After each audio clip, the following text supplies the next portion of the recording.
मित्रों, आज की दुनिया में हर किसी को पावर चाहिए। ऐसा पावर चाहिए कि वो उसके बलबूते पे दुनिया पे राज कर सके। तो चलिए, आज मैं आप लोगों को मंत्रों का पावर बतलाता हूँ और उसको मंत्र को कैसे सिद्ध किया जाता है इसका आपको विधि बतलाता हूँ। नमस्कार मित्रों, मैं आपका ज्योतिष मित्र आचार्य नवनीत बात कर रहा हूँ। आपका हमारे यूट्यूब चैनल एस्ट्रोलॉजी विथ आचार्य पे हार्दिक स्वागत है। मित्रों, आज हम दो प्रकार के मंत्रों के बारे में बात करेंगे। एक होता है उसमें शुभ मंत्र, जैसा मानिए कि एक मंत्र आपको बतलाता हूँ, ओम सर्वमंगल मांगल्ये शिवे सर्वार्थ साधके शरण्ये त्र्यंबके गौरी नारायणी नमोस्तुते।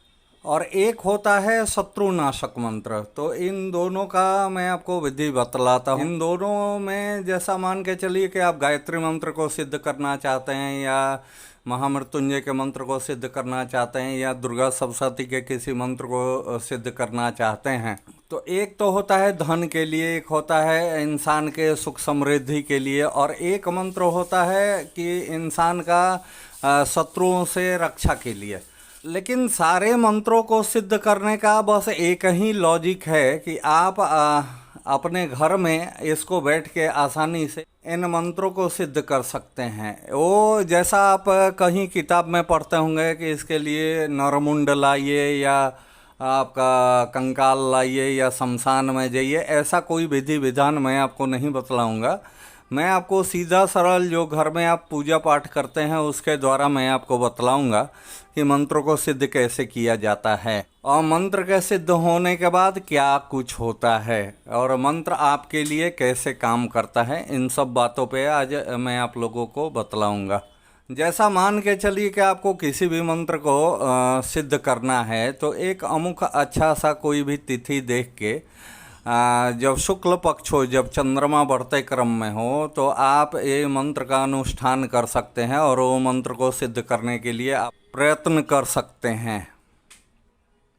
जैसा मानिए कि आपको कोई भी मंत्र को सिद्ध करना है, तो आप घर में पहला जो भी भगवान को रखे हैं उसका पूजा पाठ भोग लगा दीजिए, दीपक जला दीजिए, थोड़ा जल गिरा दीजिए और उसके बाद एक आसनी बिछा के एकदम एकांत में आराम से बैठ के और जो भी मंत्र है आपका उसका जप करना शुरू कीजिए। और उसके जप करने के पहले आपको एक नीचे आसनी बिछाना पड़ेगा। आसनी बिछा के एक दाहिने हाथ के सामने एक लोटा रख लीजिए, उसमें एक पुष्प डाल दीजिए। यदि हवन करके आपको उसको सिद्ध करना है तो एक अग्नि कुंड जला लीजिए, एक हवन कुंड जला लीजिए, नहीं तो एक दीपक जला के आप अपने सामने रख लीजिए। और फिर उन मंत्रों का, जो भी मंत्र को आप सिद्ध करना चाहते हैं उस मंत्र का आप जप करना शुरू कीजिए। जैसा मान के चलिए कि आप यदि रोज़ नियमित एक अपना संकल्प लेते हैं कि मैं 108 बार इस मंत्र का जप करूंगा, तो आप उस मंत्र को नियमित रूप से 108 बार डेली आप जपा कीजिए। और जपने का विधि ये होता है कि आप हर 10 मंत्र पे एक बार दशांश आहूत कीजिए, मीन्स कि जल थोड़ा सा गिरा दिया कीजिए धरती पे उस अग्नि के ठीक सामने। फिर 10 बार मंत्र जप के आप थोड़ा सा जल गिरा दिया कीजिए अग्नि के सामने। ऐसा कर कर के आपको, जैसा मानिए कि 108 बार पढ़ना है, तो 11 आहूत आप दीजिएगा जल से उस मंत्र को। ये करने से मंत्र आपका अग्नि देवता के द्वारा जिस भगवान का भी वो मंत्र है उनके पास तक वो पहुंच जाता है। जितना आप उसका मन से जप कीजिएगा वो हिसाब से वो मंत्र आपका काम करेगा और उसका भगवान आपको प्रतिफल देंगे। जितना मन से आप उस मंत्र का जप कीजिएगा उतना जल्दी और उतना अच्छे तरीके से वो मंत्र आपका सिद्ध हो जाएगा। मित्रों, कल मैंने एक वीडियो डाला था, उसका कंटेंट है कि पूजा कैसे किया जाता है, उसका एक कंटेंट था। तो मेरा आपसे एक निवेदन है कि वो वीडियो आप पूरा देखिए ताकि आपको पूजा करने का पूरा विधि कैसे किया जाता है, कैसे भगवान का भोग लगाने के बाद क्या किया जाता है।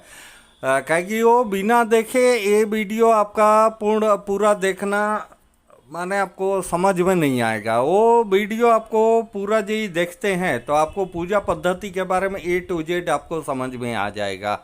तो कृपया करके आप वो वीडियो अवश्य देखें। तो अभी आपको एक मैं विधि बतलाता हूँ मंत्र जप करने का। जैसा मान के चलिए कि इंसान माला जपता है, ऐसे करके माला जपता है, लेकिन उसमें तर्जनी उंगली उस माला को छूना नहीं चाहिए, धन का नाश होता है। तो इसलिए आपको एक मैं दूसरा विधि बतलाता हूँ जिससे आप आसानी से बिना कोई कष्ट किए हुए आप आसानी से इस जप को आप पूरा कर सकते हैं। जैसा मान के चलिए कि आपको किसी भगवान का पूजा करना है, के मंत्र का जप करना है, तो आप ये मध्यमा उंगली है, मध्यमा मीन्स के बीच का उंगली का जो बीच वाला ये पर्व है, यहाँ से आप काउंटिंग शुरू कीजिए, गिनना शुरू कीजिए। 1 2 3 4 5 6 7 8 9 10 और 11। यहाँ आपका 11 मंत्र होता है, ठीक है। तो आप 10-10 बार पढ़ते जाइए और लास्ट में आपका बचा 8 मंत्र, तो वो भी पढ़ के और जल से आप 2 बूंद जल गिरा के आहूत कीजिए, ताकि उससे ये होगा कि आपका मंत्र, आपके द्वारा जो भी मंत्र जपा गया है वो उस देवलोक में वो पहुँचेगा, और उसको पहुँचाने का काम करेंगे अग्नि देव। किसी देवी का मंत्र आप यही जप कर रहे हैं तो उसका काउंटिंग यहाँ से शुरू होगा। 1 2 3 4 5 6 7 8 9 और 10, ठीक है। यदि केवल 11 बार करना है तो नीचे का मूल आपका हो गया 11। यदि भगवान का कर रहे हैं आप मंत्र में तो उसमें 11 हुआ, यहाँ आएगा तर्जनी के इस उंगली के मूल में आपका 11वां मंत्र समाप्त हो जाएगा। मुझे उम्मीद है कि आपको ये समझ में आ गया होगा कि मंत्र का जप कैसे किया जाता है या कैसे करना चाहिए। अब आपको एक चीज़ ये समझाते हैं कि जैसा आप नॉर्मली आप किसी किताब में पढ़ते होंगे कि भैया 11,000 बार, 25,000 बार, 50,000 बार, 1,00,000 बार आप ये मंत्र का जप कर दीजिए, आपका मंत्र सिद्ध हो जाएगा। जबकि ऐसा बिल्कुल भी नहीं है। आई थिंक कि वो 100% गलत है। इसका मंत्र जप मीन्स की सिद्ध करने का एक ही सिंपल लक्षण और उपाय है कि आप मंत्र को जपते जाइए। इसका कोई भी समय सीमा या काउंटिंग नहीं होता है कि मानिए कि ये 10 बार में हो जाएगा या 50 बार में हो जाएगा या 1,00,000 बार पढ़ने के बाद होगा या उसके बाद भी नहीं होगा। हो सकता है कि आपको 5 साल जपना पड़े, 10 साल जपना पड़े। तो उसका एक सिंपल लक्षण ये आएगा कि जैसे कोई भी मंत्र आपको सिद्ध होगा तो आपको ऐसा महसूस होगा कि आपके मुख में, जब भी आपको उस मंत्र का जप करना शुरू कीजिएगा तो आपके मुख में ऐसा हवा का गुब्बार टाइप का छोटा छोटा लड्डू के समान ऐसा लगेगा कि आपके मुख में 1 बाय 1 आपके मुख में एकदम लगातार आना शुरू हो जाएगा। समझ गए ना? तो ये उस चीज़ का परिचायक है कि आपका मंत्र सिद्ध हो गया है। अब ये मंत्र सिद्ध होने के बाद ये करता क्या है, ठीक है। मूल चीज़ ये जानना चाहिए कि मानिए कि चलिए आप पूजा किए, मंत्र का जप किए और मंत्र को सिद्ध भी कर लिए, ठीक है। तो मंत्र सिद्ध होने के बाद क्या होता है?